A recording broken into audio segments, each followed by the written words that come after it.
Bonsoir à toutes et à tous et bienvenue sur D8 dans Voyage au bout de la nuit où je suis ravie de vous accueillir ce soir pour vous lire la suite du Petit Chose d'Alphonse Daudet. Alors, si vous souhaitez réagir à l'émission, vous pouvez le faire à tout moment en allant sur #VBN ou sur la page Facebook de l'émission. Et sinon, nous allons donc poursuivre la lecture de ce roman. Alors, il faut savoir que c'est un roman qui a été écrit en 1868. C'est le premier roman d'Alphonse Daudet. Et c'est sous bien des aspects un roman quelque peu autobiographique, même s'il ne l'est pas complètement. Il y a beaucoup de libertés qui sont prises par rapport à la vie d'Alphonse Daudet. Mais il y a des liens, bien entendu, avec la vie réelle d'Alphonse Daudet. Alors, nous avons commencé le roman lors de la précédente émission.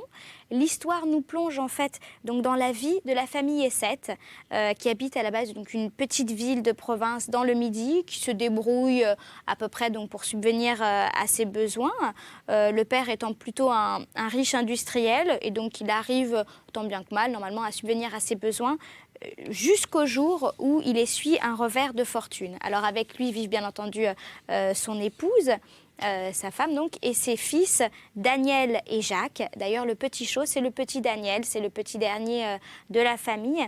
Il a aussi un troisième fils, mais ce troisième fils est rentré dans les ordres, il est devenu abbé et donc il ne dépend plus de la famille puisqu'il gagne déjà sa vie dans l'ordre ecclésiastique. Donc il faut savoir que tout bascule le jour vraiment donc, où cette famille va essuyer un revers de fortune et ils vont être obligés de déménager à Lyon et va s'en suivre tout un tas de péripéties et de malheurs à cette pauvre famille. Et nous allons plus particulièrement suivre le destin de Daniel, du petit dernier, qui va donc prendre le surnom du Petit Chose. Alors nous allons tout de suite reprendre la lecture de ce roman, à peu près au milieu du chapitre 2. Il y avait environ 2 mois que nous étions à Lyon, lorsque nos parents songèrent à nos études. Mon père aurait bien voulu nous mettre au collège, mais c'était trop cher. Si nous les envoyions dans une manécanterie, dit Madame Essette, il paraît que les enfants y sont très bien. Cette idée sourit à mon père, et comme Saint-Nizier était l'église la plus proche, on nous envoya à la manécanterie de Saint-Nizier. C'était très amusant, la manécanterie. Au lieu de nous bourrer la tête de grec et de latin comme dans les autres institutions, on nous apprenait à servir la messe du grand et du petit-côté, à chanter les antiennes et à faire des génuflexions, à encenser également, ce qui est très difficile. Il y avait bien par-ci par-là quelques heures dans le jour consacré aux déclinaisons et à l'épitome, mais ceci n'était qu'accessoire. Avant tout, nous étions là pour le service de l'Église. Au moins une fois par semaine, l'abbé Micou nous disait entre deux prises et d'un air solennel « Demain, messieurs, pas de classe du matin. Nous sommes d'enterrement. » Nous étions d'enterrement. Quel bonheur! Puis c'était les baptêmes, les mariages, une visite de Monseigneur, le viatique qu'on portait à un malade. Oh, le viatique! Comme on était fiers quand on pouvait l'accompagner. Sous un petit dais de velours rouge marchaient les prêtres portant l'hostie et les saintes huiles. 2 enfants de chœur soutenaient le dais, 2 autres l'escortaient avec de gros falots dorés. Un 5e marchait devant en agitant une crécelle. D'ordinaire, c'était mes fonctions. Sur le passage du viatique, les hommes se découvraient, les femmes se signaient. Quand on passait devant un poste, la sentinelle criait « Aux armes !» Les soldats accouraient et se mettaient en rang. « Présentez, armes, genoux à terre !» disait l'officier. Les fusils sonnaient, le tambour battait au champ, j'agitais ma crécelle par 3 fois, comme au Sanctus, et nous passions. C'était très amusant, la manécanterie. Chacun de nous avait dans une petite armoire un fourniment complet d'ecclésiastique. Une soutane noire avec une longue queue, une aube, un surplis à grande manche roide d'empois, des bas de soie noire, 2 calottes, l'une en drap, l'autre en velours, des rabats bordés de petites perles blanches, tout ce qu'il fallait. Il paraît que ce costume m'allait très bien. « Il est à croquer là-dessous, disait Madame Essette. Malheureusement, j'étais très petit et cela me désespérait. Figurez-vous que, même en me haussant, je ne montais guère plus haut que les bas blancs de M. Caduff, notre Suisse. Et puis si frêle. Une fois à la messe, en changeant les évangiles de place, le gros livre était si lourd qu'il m'entraîna. Je tombais de tout mon long sur les marches de l'autel. Le pupitre fut brisé, le service interrompu. C'était jour de Pentecôte. Quel scandale! À part ces légers inconvénients de ma petite taille, j'étais très content de mon sort. Et souvent le soir, en nous couchant, Jacques et moi, nous nous disions « En somme, c'est très amusant la maniganterie. » Par malheur, nous n'y restâmes pas longtemps. Un ami de la famille, recteur d'université dans le Midi, écrivit un jour à mon père que s'il voulait une bourse d'externe au collège de Lyon pour un de ses fils, on pourrait lui en avoir une. « Ce sera pour Daniel, dit M. Essette. Et Jacques, dit ma mère. Oh, Jacques, je le garde avec moi, il me sera très utile. D'ailleurs, je m'aperçois qu'il a du goût pour le commerce, nous en ferons un négociant. De bonne foi, je ne sais comment, M. Essette avait pu s'apercevoir que Jacques avait du goût pour le commerce. En ce temps-là, le pauvre garçon n'avait du goût que pour les larmes, et si on l'avait consulté... Mais on ne le consulta pas, ni moi non plus. Ce qui me frappa d'abord, à mon arrivée au collège, c'est que j'étais le seul avec une blouse. À Lyon, les fils de riches ne portent pas de blouse. Il n'y a que les enfants de la rue, les gonnes, comme on dit. Moi, j'en avais une petite blouse. J'avais l'air d'un gonne. Quand j'entrais dans la classe, les élèves ricanèrent. On disait « Tiens, il a une blouse !» Le professeur fit la grimace et tout de suite me prit en aversion. Depuis lors, quand il me parla, ce fut toujours du bout des lèvres, d'un air méprisant. Jamais il ne m'appela par mon nom. Il disait toujours « Hé, vous là-bas, le petit chose !» Je lui avais dit pourtant 20 fois que je m'appelais Daniel Essette. À la fin, mes camarades me surnommèrent le petit chose, et le surnom me resta. Ce n'était pas seulement ma blouse qui me distinguait des autres enfants. Et les autres avaient de beaux cartables en cuir jaune, des encriers de buis qui sentaient bon, des cahiers cartonnés, des livres neufs, avec beaucoup de notes dans le bas. Moi, mes livres étaient de vieux bouquins achetés sur les quais, moisis, fanés, sentant le rance. Les couvertures étaient toujours en lambeaux, quelquefois il manquait des pages. Jacques faisait bien de son mieux pour me les relier avec du gros carton et de la colle forte, mais il mettait toujours trop de colle et cela puait. Il m'avait fait aussi un cartable avec une infinité de poches, très commode, mais toujours trop de colle. Le besoin de coller et de cartonner était devenu chez Jacques une manie comme le besoin de pleurer. Il avait constamment devant le feu un tas de petits pots de colle et dès qu'il pouvait s'échapper du magasin un moment, il collait, reliait, cartonnait. Le reste du temps, il portait des paquets en ville, écrivait sous la dictée, allait aux provisions, mais le commerce enfin. Quant à moi, j'avais compris que lorsqu'on est boursier, qu'on porte une blouse, qu'on s'appelle le petit chose, il faut travailler 2 fois plus que les autres pour être à leur égal. Et ma foi, le petit chose se mit à travailler de tout son courage. Brave petit chose, je le vois en hiver, dans sa chambre sans feu, assis à sa table de travail, les jambes enveloppées d'une couverture. Au dehors, le givre fouettait les vitres. Dans le magasin, on entendait Monsieur Essette qui dictait. « J'ai reçu votre honoré du 8 courant. » Et la voix pleurade de Jacques qui reprenait. « J'ai reçu votre honoré du 8 courant. » De temps en temps, la porte de la chambre s'ouvrait doucement. C'était Madame Essette qui entrait. Elle s'approchait du petit chose sur la pointe des pieds. « Chut !»« Tu travailles ?» lui disait-elle tout bas. « Oui, mère. Tu n'as pas froid ?»« Oh non. » Le petit chose montait. Il avait bien froid au contraire. Alors Madame Essette s'asseyait auprès de lui avec son tricot et restait là de longues heures, comptant ses mailles à voix basse, avec un gros soupir de temps en temps. Pauvre Madame Essette. Elle y pensait toujours à ce cher pays qu'elle n'espérait plus revoir. Hélas, pour notre malheur à tous, elle allait le revoir bientôt. Il est mort, priez pour lui, chapitre 3. C'était un lundi du mois de juillet. Ce jour-là, en sortant du collège, je m'étais laissée entraîner à faire une partie de bar. Et lorsque je me décidai à rentrer à la maison, il était beaucoup plus tard que je n'aurais voulu. De la place des terreaux à la rue Lanterne, je courus sans m'arrêter, mes livres à la ceinture, ma casquette entre les dents.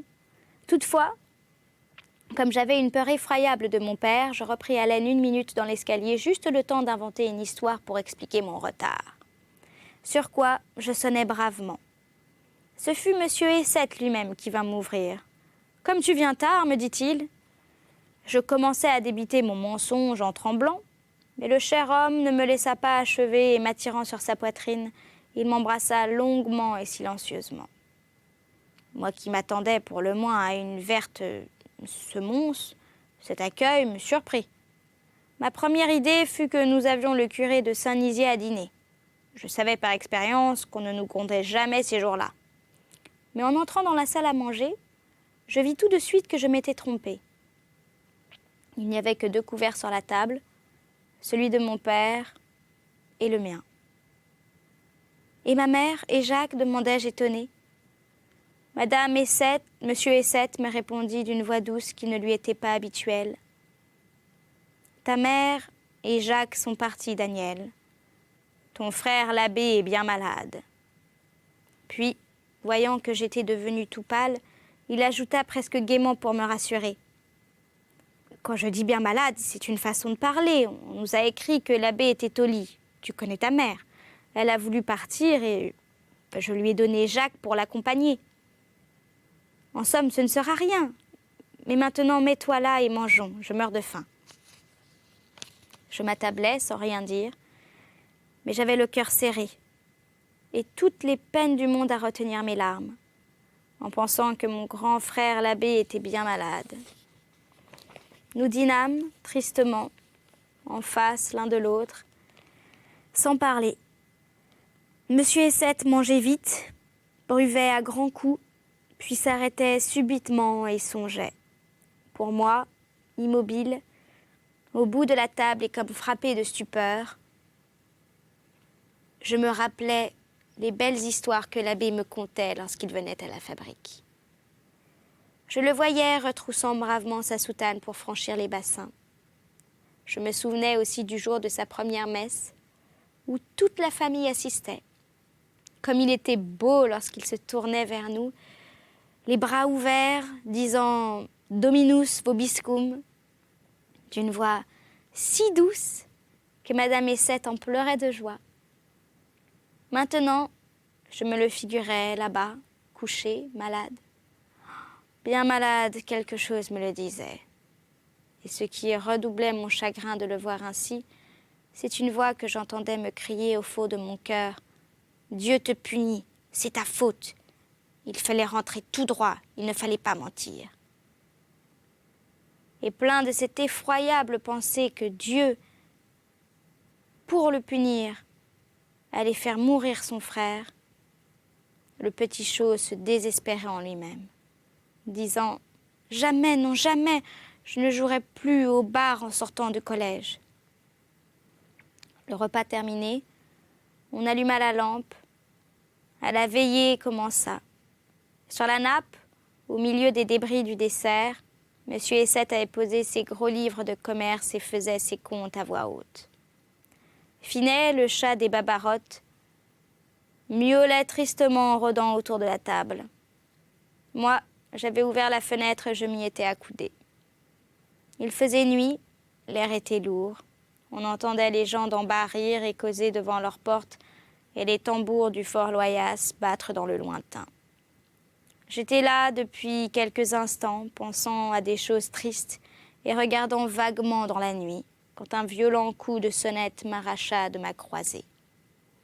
Brusquement, je regardai mon père avec effroi, et je crus voir passer sur son visage le frisson d'angoisse et de terreur qui venait de m'envahir. Ce coup de sonnette lui avait fait peur, à lui aussi. « On sonne, me dit-il presque à voix basse. « Restez, père, j'y vais. » Et je m'élançai vers la porte. Un homme était debout sur le seuil. Je l'entrevis dans l'ombre, me tendant quelque chose que j'hésitais à prendre. « C'est une dépêche, dit-il. »« Une dépêche, grand Dieu, pourquoi faire ?» Je la pris en frissonnant, et déjà je repoussai la porte. Mais l'homme la retint avec son pied et me dit froidement « Il faut signer. Il fallait signer. Je ne savais pas. C'était la première dépêche que je recevais. « Qui est là, Daniel ?» me cria M. Essette, sa voix tremblait. Je répondis « Rien, c'est un pauvre. » Et faisant signe à l'homme de m'attendre, je courus à ma chambre, je trempai ma plume dans l'encre, à tâtons, puis je revins. L'homme dit « Signez là !» Le petit chose signa d'une main tremblante, à la lueur des lampes de l'escalier. Ensuite, il ferma la porte et rentra, tenant la dépêche cachée sous sa blouse. Oh oui, je te tenais cachée sous ma blouse, dépêche de malheur. Je ne voulais pas que monsieur Essette te vît, car d'avance, je savais que tu venais nous annoncer quelque chose de terrible. Et lorsque je t'ouvris, tu m'appris rien de nouveau. Entends-tu, dépêche? Tu ne m'appris rien que mon cœur n'eût déjà deviné. C'était un pauvre, me dit mon père en me regardant. Je répondis sans rougir. C'était un pauvre. Et pour détourner les soupçons, je repris ma place à la croisée. J'y restai encore quelque temps, ne bougeant pas, ne parlant pas, serrant contre ma poitrine ce papier qui me brûlait. Par moments, j'essayais de me raisonner, de me donner du courage. Je me disais, qu'en sais-tu, c'est peut-être une bonne nouvelle. Peut-être on écrit qu'il est guéri. Mais au fond, je sentais bien que ce n'était pas vrai, que je me mentais à moi-même, que la dépêche ne dirait pas qu'il était guéri. Enfin, je me décidai à passer dans ma chambre pour savoir une bonne fois à quoi m'en tenir. Je sortis de la salle à manger, lentement, sans avoir l'air. Mais quand je fus dans ma chambre avec quelle rapidité fiévreuse j'allumai ma lampe, et comme mes mains tremblaient en ouvrant cette dépêche de mort, et de quelles larmes brûlantes je l'arrosai lorsque je l'eus ouverte. Je la relus 20 fois, espérant toujours m'être trompée. Mais pauvre de moi, j'eus beau la lire et la relire et la tourner dans tous les sens, je ne pus lui faire dire autre chose que ce qu'elle avait dit d'abord, ce que je savais bien qu'elle dirait. Il est mort, priez pour lui. Combien de temps je restai là, debout, pleurant devant cette dépêche ouverte, je l'ignore. Je me souviens seulement que mes yeux me cuisaient beaucoup et qu'avant de sortir de ma chambre, je baignais mon visage longuement. Puis je rentrais dans la salle à manger, tenant dans ma petite main crispée la dépêche 3 fois maudite. Maintenant, qu'allais-je faire? Comment m'y prendre pour annoncer l'horrible nouvelle à mon père et quel ridicule enfantillage m'avait poussé à la garder pour moi seule? Un peu plus tôt, un peu plus tard, est-ce qu'il ne l'aurait pas su? Quelle folie! Au moins, si j'étais allée droit à lui lorsque la dépêche était arrivée, nous l'aurions ouvert ensemble et à présent tout serait dit. Or, tandis que je me parlais à moi-même, je m'approchai de la table et je vins m'asseoir à côté de M. Essette, juste à côté de lui. Le pauvre homme avait fermé ses livres et de la barbe de sa plume s'amusait à chatouiller le museau blanc de Finet. Cela me serrait le cœur qu'il s'amusât ainsi. Je voyais sa bonne figure que la lampe éclairait à demi, s'animer et rire par moments. Et j'avais envie de lui dire « Oh non, ne riez pas, je vous en prie. » Alors, comme je le regardais aussi tristement avec ma dépêche à la main, M. Essette leva la tête. Nos regards se rencontrèrent, et je ne sais pas ce qu'il vit dans le mien. Mais je sais que sa figure se décomposa tout à coup, qu'un grand cri jaillit de sa poitrine, qu'il me dit d'une voix à fendre l'âme « Il est mort, n'est-ce pas ?» Que la dépêche glissa de mes doigts, que je tombai dans ses bras en sanglotant, et que nous pleurâmes, tandis qu'à nos pieds Finet jouait avec la dépêche. L'horrible dépêche de mort, cause de toutes nos larmes. Écoutez, je ne mens pas. Voilà longtemps que ces choses se sont passées. Voilà longtemps qu'il dort dans la terre, mon cher abbé que j'aimais tant. Eh bien, encore aujourd'hui, quand je reçois une dépêche, je ne peux pas l'ouvrir sans un frisson de terreur. Il me semble que je vais lire qu'il est mort et qu'il faut prier pour lui. Chapitre 4, le cahier rouge. On trouve dans les vieux missels de naïve enluminure, où la dame des 7 douleurs est représentée ayant sur chacune de ses joues une grande ride profonde, cicatrice divine que l'artiste a mise là pour nous dire « Regardez comme elle a pleuré !» Cette ride, la ride des larmes. Je jure que je l'ai vue sur le visage amaigri de Madame Essette lorsqu'elle revint à Lyon après avoir enterré son fils. Pauvre mère, depuis ce jour, elle ne voulut plus sourire. Ses robes furent toujours noires, son visage toujours désolé. Dans ses vêtements comme dans son cœur, elle prit le grand deuil et ne le quitta jamais. Du reste, rien de changé dans la maison Essette. Ce fut un peu plus lugubre, voilà tout. Le curé de Saint-Nizier dit quelques messes pour le repos de l'âme de l'abbé. On tailla 2 vêtements noirs pour les enfants dans une vieille roulière de leur père. Et la triste vie recommença. Il y avait déjà quelque temps que notre cher abbé était mort. Lorsqu'un soir, à l'heure de nous coucher, je fus étonnée de voir Jacques fermer notre chambre à double tour, boucher soigneusement les rainures de la porte, et cela fait venir vers moi d'un grand air de solennité et de mystère. Il faut vous dire que, depuis son retour du midi, un singulier changement s'était opéré dans les habitudes de l'ami Jacques. D'abord, ce que peu de personnes voudront croire, Jacques ne pleurait plus, ou presque plus. Puis, son fol amour du cartonnage lui avait à peu près passé. Les petits pots de colle allaient encore au feu de temps en temps, mais ce n'était plus avec le même entrain. Maintenant, si vous avez besoin d'un cartable, il fallait vous mettre à genoux pour l'obtenir. Des choses incroyables.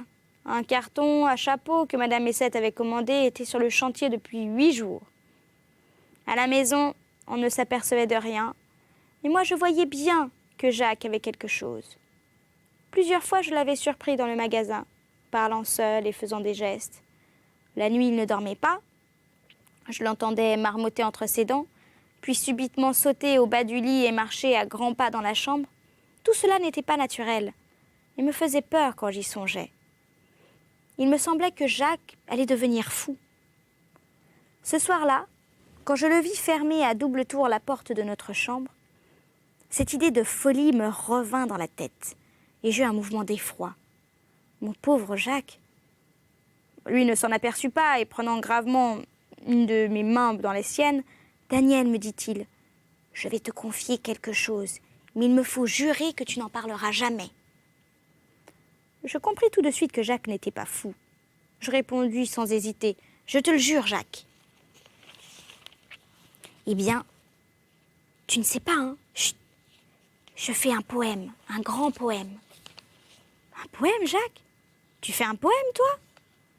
Pour toute réponse, Jacques tira de dessous sa veste un énorme cahier rouge qu'il avait cartonné lui-même, en tête duquel il avait écrit de sa plus belle main « Religion, religion, poème en 12 chants, par Essette Jacques. » C'était si grand que j'en eus comme un vertige.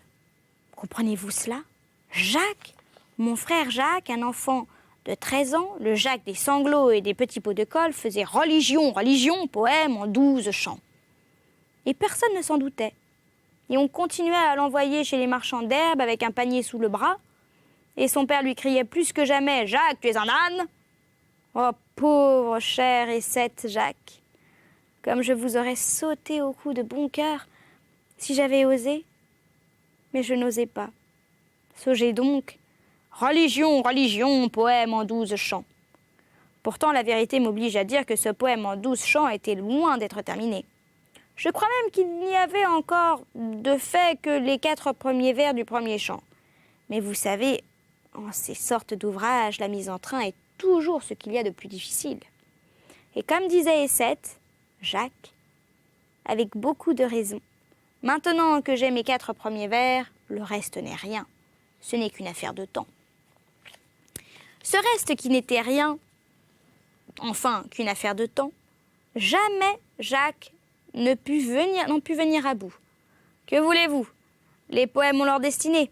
Il paraît que la destinée de religion, poème en 12 chants, était de ne pas être en 12 chants du tout. Le poète eut beau faire, il n'alla jamais plus loin que les 4 premiers vers. C'était fatal. À la fin, le malheureux garçon, impatienté, envoya son poème au diable et congédia la muse. On disait encore la muse en ce temps-là. Le jour même, ses sanglots le reprirent et les petits pots de colle reparurent devant le feu. Et le cahier rouge? Oh, le cahier rouge! Il avait sa destinée aussi, celui-là. Jacques me dit, « Je te le donne, mais y ce que tu voudras. Savez-vous ce que j'y mis, moi? Mes poésies, parbleu! Les poésies du petit chose! Jacques m'avait donné son mal. Et maintenant, si le lecteur le veut bien, pendant que le petit chose est en train de cueillir des rimes, nous allons d'une enjambée franchir 4 ou 5 années de sa vie. J'ai hâte d'arriver à un certain printemps de 1800, dont la maison Essette n'a pas encore aujourd'hui perdu le souvenir. On a, comme cela, des dates dans la famille. Du reste, ce fragment de ma vie, que je passe sous silence, le lecteur ne perdra rien à ne pas le connaître. C'est toujours la même chanson, des larmes et de la misère. Les affaires qui ne vont pas, les loyers en retard, des créanciers qui font des scènes, les diamants de ma mère vendus, l'argenterie au mont-piété, les draps de lit qui ont des trous, les pantalons qui ont des pièces, des privations de toutes sortes, des humiliations de tous les jours. L'éternel, comment ferons-nous demain? Le coup de sonnette insolent des huissiers, le concierge qui sourit quand on passe, et puis les emprunts, et puis les protets, et puis... Nous voilà donc... en 1800 et quelques toujours. Cette année-là, le petit chose achevait sa philosophie. C'était, si j'ai bonne mémoire, un jeune garçon très prétentieux, se prenant tout à fait au sérieux comme philosophe et aussi comme poète. Du reste, pas plus haut qu'une botte et sans un poil de barbe au menton. Or, un matin que ce grand philosophe de petites choses se disposait à aller en classe, Monsieur Essette, père, l'appela dans le magasin et sitôt qu'il le vit entrer, lui fit de sa voix brutale. « Daniel, jette tes livres, tu ne vas plus au collège. » Ayant dit cela, Monsieur Essette, père, se mit à marcher à grands pas dans le magasin sans parler. Il paraissait très ému, et le petit chose aussi, je vous assure. Après un long moment de silence, Monsieur Essette, père, reprit la parole. « Mon garçon, dit-il, j'ai une mauvaise nouvelle à t'apprendre. Oh, bien mauvaise. Nous allons être obligés de nous séparer tous. Voici pourquoi. » Ici, un grand sanglot, un sanglot déchirant, retentit derrière la porte entrebâillée. « Jacques, tu es un âne !» cria Monsieur Essette sans se retourner. Puis il continua. « Quand nous sommes venus à Lyon, il y a 6 ans, ruinés par les révolutionnaires, j'espérais, à force de travail, arriver à reconstruire notre fortune. Mais le démon s'en mêle. Je n'ai réussi qu'à nous enfoncer jusqu'au cou dans les dettes et dans la misère. À présent, c'est fini, nous sommes embourbés. Pour sortir de là, nous n'avons qu'un parti à prendre, maintenant que nous voilà grandis. Vendre le peu qui nous reste et chercher notre vie, chacun de notre côté. » Et c'est sur cette annonce tragique que je termine cette émission. J'espère que vous y aurez pris beaucoup de plaisir. N'hésitez pas à aller sur le hashtag VBN si vous souhaitez commenter l'émission. Et moi, je vous souhaite une très très bonne soirée et je vous dis à bientôt pour la suite du Petit Chose. Au revoir.